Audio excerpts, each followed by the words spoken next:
Today I'm doing a quick install video on the Kalphenke or BNE Dynamics adjustable panhard bar.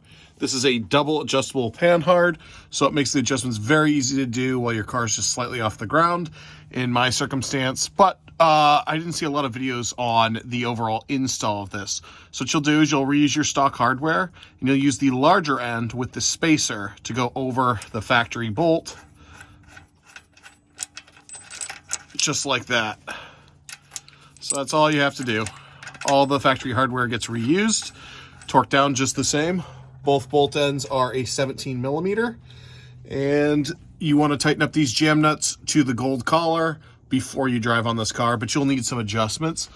So you measure from that side to this side to make sure the tires are centered under full droop. It's not a good idea to do measurements while the car is up in the air, because this will affect the droop, because this bar is going to get raised up into the axle housing, and this will change your alignment in the rear. But just turning the bar, you can see the tire move just by turning this bar.